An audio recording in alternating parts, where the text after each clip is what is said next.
अखेर आप्पांनी ओळखला की हा गोपाळ नाही, दुसराच कोणीतरी आहे. मग पुढे काय भयंकर घडलं चला तर बघूया. लाली विभाशी गोडगोड बोलते आणि बरोबर शब्दात अडकवते. विभावरी म्हणते ते झालं असं, पण तेवढ्यात डिंपी येते आणि म्हणते काय गं लाली वहिनी, मला वाटलं तू घरीच गेली. लाली म्हणते अगं जातच होते, पण ही संकटात बघितलं आणि म्हटलं हिची मदत करावी. बरं तू बोल, तू काहीतरी सांगत होती ना. विभावरी सांगण्यासाठी पुन्हा तोंड उघडते, पण डिंपीकडे बघते. डिंपी आता तिला काही सांगू नको म्हणून नाही म्हणून मान हलवते. आता विभावरी एकदम शांत होते आणि लालीला कळून चुकतं ह्या सगळ्यामध्ये डिंपल आहे. लाली म्हणते विभा अगं सांगतेस ना, पण विभावरी काहीच बोलत नाही. डिंपी म्हणते लाली वहिनी अगं तिच्या कुठे नादाला लागली, तू घरी जा, नाहीतर फुला आत्या उगाच तुझ्यावर ओरडेल. आणि रंजी आत्या तुला तर माहिती आहे ती किती तमाशा घालते ते, म्हणून म्हणते जा पटकन घरी. आता लाली उठते आणि डिंपीकडे बघायला लागते. डिंपी कावरी बावरी होऊन इकडे तिकडे बघायला लागते. लाली निघून जाते आणि डिंपी सुस्कारा टाकते आणि म्हणते तू जा बरं आता घरी, मला नाही वाटत बाबा येतील. अगं मी त्यांना फोन लावायचा खूप प्रयत्न केला, पण त्यांचा फोनच बंद येतोय. विभावरी मान हलवते आणि निघून जाते. डिंपी म्हणते सुटले एकदाची दोघीतून. या डॉक्टरचे कारस्थान नेसारता नेसारता माझी नाकी नऊ येते. पण आज गेला कुठं? नक्की त्या हवालदारला मारलं असणार. आप्पाने देवीसिंग खड्डा खांदतात. देवीसिंग म्हणतो धरा आप्पा तिकडून.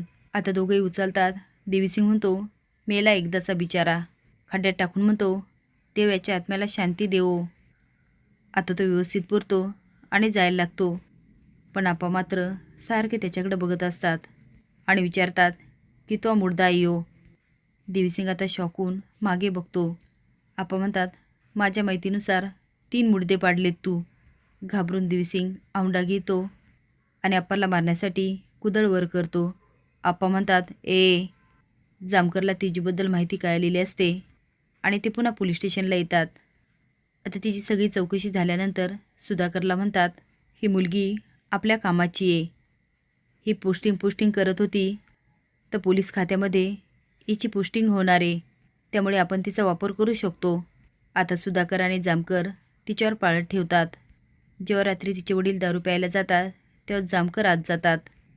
तेजू म्हणते साहेब तुम्ही इथं? जामकर म्हणतात आत येऊ का? तेजू म्हणते या ना साहेब.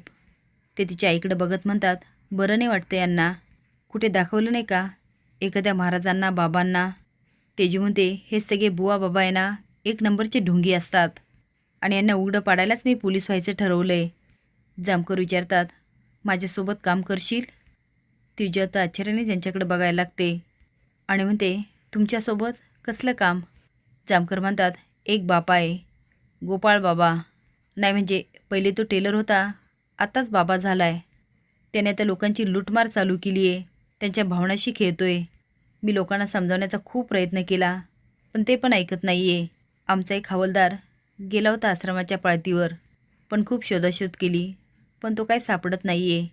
सुधाकरने पण शोधायचा खूप प्रयत्न केला. तेजू म्हणते मग तुमचं काय म्हणणं आहे, मी आश्रमात जाऊ? तिच्या या प्रश्नाने जामकर खूप इम्प्रेस होतात आणि म्हणतात हो. ती म्हणती साहेब पण माझी आई. जामकर म्हणतात तुझ्या आईची अजिबात काळजी करू नकोस, त्यांच्या उपचारासाठी जेवढा काही खर्च लागेल तो मी करेल. आता तुझ्या आईची जबाबदारी माझ्यावर. तेजू म्हणते साहेब तसं असेल ना तर तुम्ही जे सांगाल ते मी करेल. माझी आई बरी होण्यासाठी मी काहीही करू शकते. आप्पाही करतात आणि म्हणतात मला मारायची हिंमत नाही करायची हा. देवीसिंग म्हणतो आप्पा अहो हे काय बोलताय, मी माझ्या वडिलांना मारेल असं तुम्ही विचार तरी कसा केला? आप्पा म्हणतात तू खरंच गोपाळ आहेस का? आता मात्र देवीसिंगच्या पायाखालची जमीनच सरकते. आता आप्पाला तर कळून चुकलं हा गोपाळ नाही. आता देवीसिंग खरं बोलतो की काय हे पुढील भागात बघूया.